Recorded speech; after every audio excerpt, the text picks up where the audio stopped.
ప్రతి ఒక్కరికి సంక్షేమాన్ని అందించాలని, ప్రతి రాష్ట్రానికి కూడా అభివృద్ధికి తన వంతు సహకారాన్ని అందించాలి అని చెప్పి కట్టుబడి ఉన్నటువంటి పార్టీ భారతీయ జనతా పార్టీ నాయకత్వంలో ఉన్నటువంటి కేంద్ర ప్రభుత్వం కనుక అన్ని విధాలా కూడా ఇవాళ ఆంధ్ర రాష్ట్రానికి న్యాయం చేస్తున్నారు. చెప్పిన మాట మీద నిలబడే పార్టీ కనుకనే అధికరణ 370 ఇది ఇవాళ కాదు, దగ్గర 50-60 సంవత్సరాల నుండి కూడా భారతీయ జనతా పార్టీ కట్టుబడి ఉన్నటువంటి విషయం. దానికి కట్టుబడి 370 అధికరణ తీసివేసిన, అదేవిధంగా ఈ మధ్య కాలంలో మనం చూసాం అయోధ్యలో రామ మందిర్ నిర్మాణం, ఇది కూడా 500 సంవత్సరాల భారతీయుల సుదీర్ఘ కళ. భారతీయ జనతా పార్టీ మీ అందరికీ గుర్తు ఉండే ఉంటుంది, అద్వానీ గారు కూడా రథయాత్ర కూడా చేశారు దీనికి సంబంధించి. కనుక దానికి కూడా ఆ అంశానికి కూడా కట్టుబడి ఇవాళ భారతీయ జనతా పార్టీ నాయకత్వంలో ఉన్న కేంద్ర ప్రభుత్వం ప్రత్యేకించి నరేంద్ర మోడీ గారు, అమిత్ షా గారు శ్రద్ధ తీసుకుని అక్కడ ఏ విధంగా ఒక భవ్యమైనటువంటి రామ మందిరాన్ని నిర్మాణం చేశారు ప్రజలందరూ గమనించాలి. మరి ఈ మధ్య కాలంలో వికసిత్ భారత్ అనేటువంటి కార్యక్రమం మాధ్యమంగా రాష్ట్రంలో ఉన్నటువంటి ప్రజలందరికీ కూడా వివరంగా చెప్పడం జరిగింది. అన్ని పథకాలు ఇవాళ ఆంధ్ర రాష్ట్రంలో అభివృద్ధి జరుగుతున్నది అని అంటే, ఇంతో అంతో పేదవాడికి సంక్షేమం అందుతున్నది అంటే అది కేవలం కేంద్ర ప్రభుత్వం ఇచ్చినటువంటి సహాయం మాధ్యమంగానే జరుగుతున్నది అని చెప్పి ప్రజలందరూ కూడా గమనించారు. వారి వికసిత్ భారత్ దానిలో భాగంగా వారందరూ కూడా అర్థం చేసుకున్నటువంటి విషయం. కనుక ఇవన్నీ కూడా మరింత సమర్థవంతంగా ప్రజల వద్దకు తీసుకువెళ్తున్నటువంటి నేపథ్యంలో ఆంధ్ర రాష్ట్ర ప్రజలందరూ కూడా ఇవాళ అవినీతికి తావు లేకుండా, కుటుంబ వారసత్వ నాయకత్వానికి తావు లేకుండా ఇవాళ ఒక మంచి స్థిరమైనటువంటి పాలన దేశానికి అందిస్తున్నటువంటి సందర్భంలో అటువంటి భారతీయ జనతా పార్టీని ఆంధ్ర రాష్ట్రంలో కూడా ఆశీర్వదించమని చెప్పి అభ్యర్థించడానికి భారతీయ జనతా పార్టీ ప్రతి కార్యకర్త కూడా ఇవాళ ఎన్నికల నేపథ్యంలో తయారీతో ప్రజల ముందుకు వెళ్ళేటువంటి విషయాన్ని సమీక్షించుకోవడానికి ఇవాళ నెల్లూరుకి రావడం జరిగింది.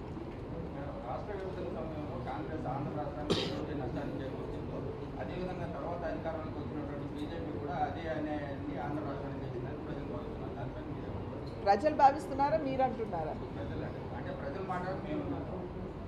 పోనీ ఏ రకంగా మీరు చెప్పగలరా?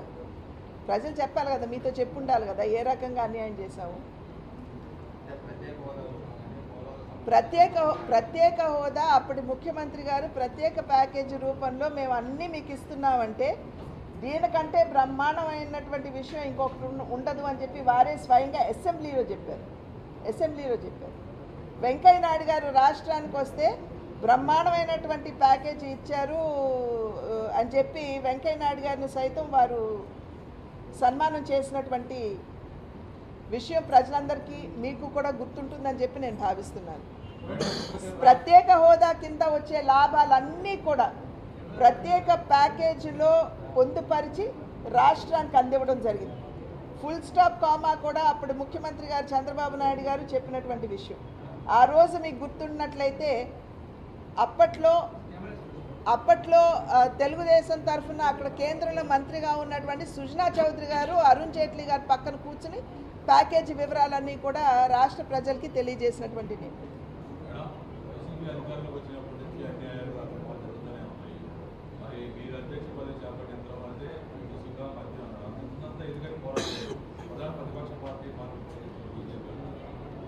పోరాటం చేయలేదని ఎందుకంటున్నారు? ప్రతి అంశం మీద కూడా మా నాయకులు గళం విప్పుతూనే ఉన్నారు. ఎప్పుడూ కూడా గళం విప్పనటువంటి సందర్భం అయితే ఎప్పుడూ లేదు. ప్రతి విషయం మీద భారతీయ జనతా పార్టీ పోరాటం చేస్తూనే ఉంది.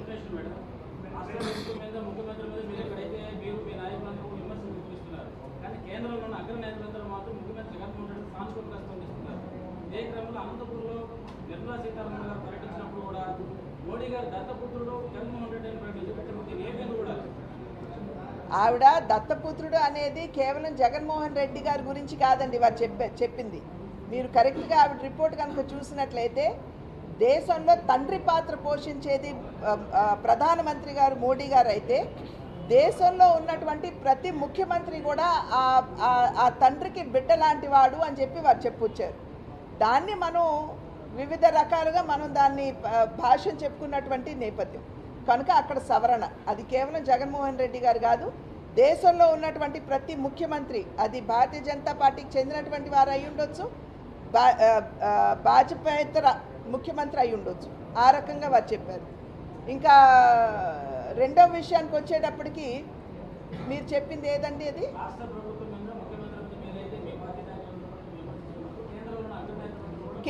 కేంద్రంలో ఉన్నటువంటి ఇప్పుడు ఫ్లోర్ మేనేజ్మెంట్ అనేది ఒకటి ఉంటుంది. ఫ్లోర్ మేనేజ్మెంట్ అంటే అక్కడ బిల్లులు ఏమైనా పాస్ చేసుకునేటప్పుడు అక్కడ ఉన్నటువంటి పార్టీలు ఎవరైతే ఉంటారో పార్లమెంట్ సభ్యులు వారు సపోర్ట్ చేయటం ఒక ప్రక్రియ అయితే, ఇవాళ మేము వైఎస్ఆర్సీపీ ప్రభుత్వం మీద మేము పోరాటం చేస్తున్నాం. ఒకవేళ కుమ్మక్కయ్యారంటే మేము పోరాటం ఎందుకు చేస్తామండి? పోరాటం చేయవలసినటువంటి అవసరం మాకేముంటుంది? మా అగ్రనాయకులు కుమ్మక్కైతే. కనుక మీరు అర్థం చేసుకోవాలి.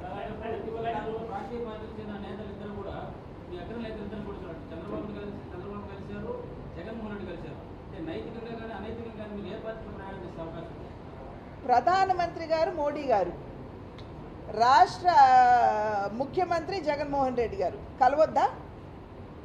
అదేవిధంగా ప్రధాన ప్రతిపక్ష నేత చంద్రబాబు నాయుడు గారు కలవద్దా? చర్చించుకోవద్దా? రాష్ట్రం గురించి మాట్లాడొద్దని మీరు అనుకుంటే మేము అదే విషయం పైన చెప్తాం.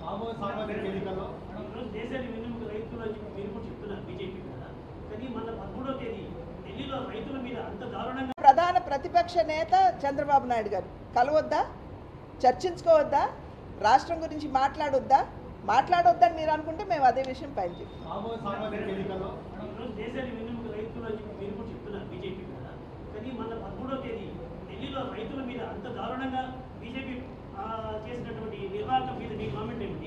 అదేవిధంగా ఈ చట్టాల సవరణ మీద ఆ రోజు రైతుల ప్రజలు పోరాటం చేస్తే సవరిస్తామని హామీ ఇచ్చిన ప్రధానమంత్రి అది నేటికి కూడా అమలు చేయలేదు. దాని మీద రేపు దేశవ్యాప్తంగా బంద్ కూడా జరగబోతుంది. దాని మీద మీ కామెంట్స్. ఇవాళ రైతాంగంలో వచ్చినటువంటి అనేక మార్పులు సంస్కరణలు కూడా మనం ఒక్కసారి బేరీజ్ వేసుకోవాలండి. రైతులు ఎదుర్కొనేటువంటి అనేక సమస్యలకి నరేంద్ర మోడీ గారు బిల్లు మాధ్యమంగానే కాదు అనేక కార్యక్రమాల మాధ్యమంగా వారు మార్పులు తీసుకొని వచ్చారు. ఇప్పుడు ప్రధానమంత్రి ఫసల్ బీమా యోజన ఉంది. ఇంతకుముందు రైతు కనుక నష్టపోయినట్లయితే 2-3 సంవత్సరాలు పట్టేది క్రాప్ కటింగ్ తీసుకుని బేరీస్ వేసుకుని అప్పుడు వారికి కాంపెన్సేషన్ ఇవ్వడానికి. కానీ ఇవాళ ఫసల్ బీమా యోజన మాధ్యమంగా కేవలం 15-20 రోజుల్లోనే రైతుకి ఊరట అందించేటువంటి ప్రక్రియ నరేంద్ర మోడీ గారు చేపట్టారు.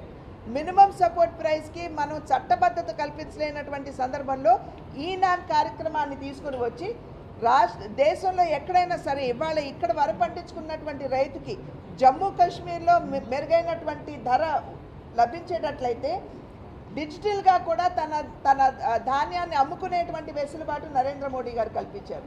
ఇవాళ డ్రిప్ ఇరిగేషన్ కావచ్చు, ఏ రకంగా తీసుకున్నా కూడా ఇవాళ నానో ఫర్టిలైజర్స్ తీసుకుని వచ్చి ఇవాళ రైతులకి చాలా వరకు కూడా ఫర్టిలైజర్స్ ఊరట కల్పించారు. అదేవిధంగా ఫర్టిలైజర్స్ మీద ఉన్నటువంటి సబ్సిడీ 2.5 లక్షల కోట్ల రూపాయలు ఇవాళ కేంద్ర ప్రభుత్వం భరిస్తుంది. ఇవన్నీ కూడా రైతుల్ని ఉద్దేశించి రైతుల యొక్క సంక్షేమాన్ని దృష్టిలో పెట్టుకునే. నిజంగా మీరు బేరీస్ వేసుకున్నట్లయితే ఇవాళ సాలీన ప్రతి రైతుకి కూడా 50,000 రూపాయలు రైతుకి లాభం రూపంలో అందుతున్నటువంటి నేపథ్యం. ఇన్పుట్ సబ్సిడీ కింద 6,000 రూపాయలు సంవత్సరంలో 3 పర్యాయాలు 2,000 కూడా నరేంద్ర మోడీ గారు కేవలం ఇక్కడ రాష్ట్రంలో బట్టను ఒత్తితే డబ్బు వెళుతుందో లేదో తెలీదు, మేమైతే డబ్బు పోతుందని చెప్పి మేము భావిస్తున్నాం. ఏ విధంగా రాష్ట్ర ప్రభుత్వం డైవర్ట్ చేస్తుందో. కానీ నరేంద్ర మోడీ గారు అక్కడ ఢిల్లీలో బటన్ ఒత్తిన వెంటనే ఇక్కడ రైతుల ఖాతాల్లోకి డబ్బులు వస్తున్నాయి. కనుక ఏ విధంగా కూడా రైతాంగాన్ని చిన్నచూపు చూడటం కానీ అగౌరవపరచడం కానీ లేదా వారిని విస్మరించడం కానీ కేంద్ర ప్రభుత్వం భారతీయ జనతా పార్టీ నాయకత్వంలో ఉన్న కేంద్ర ప్రభుత్వం చేయలేదు. ఇంకా ఒక రకంగా చెప్పాలంటే రాష్ట్ర ప్రభుత్వమే చేసింది. వారికి అన్ని విధాలు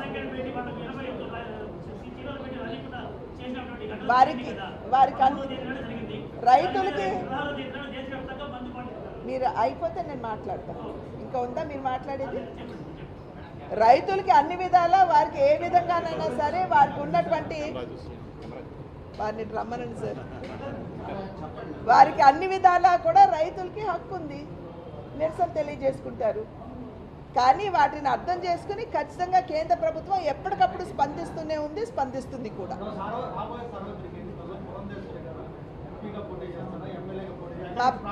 మా పార్టీ ఏ స్థాయిలో పోటీ చేయమంటే అక్కడ ఆ స్థాయిలో పోటీ చేస్తాను, ఎక్కడి నుండి పోటీ చేయమంటే అక్కడ చేస్తాను. వచ్చే ఎన్నికల్లో బీజేపీ ఆంధ్రప్రదేశ్ ఎలాంటి ప్రభావం చూపించబోతుంది?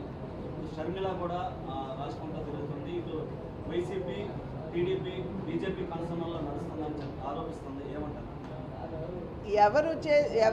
ప్రతి ఒక్కరి వ్యాఖ్యానాల మీద స్పందించవలసినటువంటి అవసరం నాకు లేదు.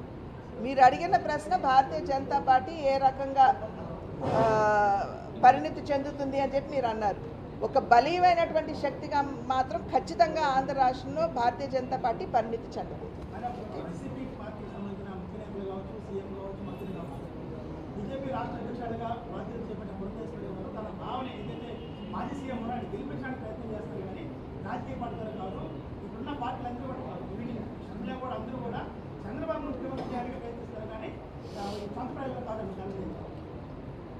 నేను మిమ్మల్ని వేస్తున్నాను, మీకేస్తున్నానండి ప్రశ్న. రాష్ట్రంలో విధానాలు ఎవరు చేస్తారండి? ప్రభుత్వం. విధాన లోపాలు కానీ విధానాల్లో అవినీతి జరుగుతుందని భావించినా ఎవరు గాళం విప్పాలి? లేదా ప్రజలు, ప్రతిపక్షం కావచ్చు, ప్రజలు కావచ్చు. మేము అదే పాత్ర పోషిస్తున్నాం. ప్రశ్నించినంత మాత్రం నేను ఇందాక చెప్పాను చూడండి, నిరంకుశ పాలన. ప్రశ్నించిన వెంటనే ఎస్సీ ఎస్టీ అట్రాసిటీ యాక్ట్స్, లేకపోతే ఈ కోవర్ట్లు అనేటువంటి నామకరణం, ఇదే కదా మనం చూస్తున్నాం. అంటే వారు ఎటువంటి అవినీతి చేయలేదా? వారు ఎటువంటి ఫండ్ డైవర్షన్ చేయలేదా? ముందు వాటికి సమాధానం చెప్పమనండి, ఆ తర్వాత వారు ఏమన్నా మాట్లాడచ్చు. ఓకే. శివరాజ్ సింగ్ చౌహాన్ గారు ఇప్పుడు క్లస్టర్ మీటింగ్కి వస్తున్నారండి. 5 పార్లమెంటుని కలిపి ఒక క్లస్టర్గా మేము పరిగణించడం జరిగింది. ఈ 5 క్లస్టర్లో కూడా 3 ప్రత్యేకమైనటువంటి కార్యక్రమాలు వారు చేస్తారు. ఒకటి, బూత్ స్థాయి కార్యకర్తలు ఎవరైతే ఉన్నారో వారందరితో కూడా ఒక మీటింగ్ ఉంటుంది. అదేవిధంగా పార్లమెంట్లో ఎలక్షన్ మేనేజ్మెంట్ ఏ రకంగా ఉండాలి అనేది అగ్రనాయకులందరితో కూడా ఒక మీటింగ్ పెట్టుకుంటారు. ఆ తర్వాత బుద్ధిజీవులు ఎవరంటే ఇంటలెక్చువల్స్ అని ఎవరైతే అనుకుంటామో వారితో కూడా మీటింగ్ అవుతుంది. అవి ఎక్కడెక్కడ నిర్వహించాలి, ఏ రకంగా నిర్వహించాలి, ఏ స్థాయిలో నిర్వహించాలి అనేది వాటన్నిటి మీద కూడా ఇవాళ చర్చించుకుని ఒక నిర్ధారణకి రావడానికి ఇవాళ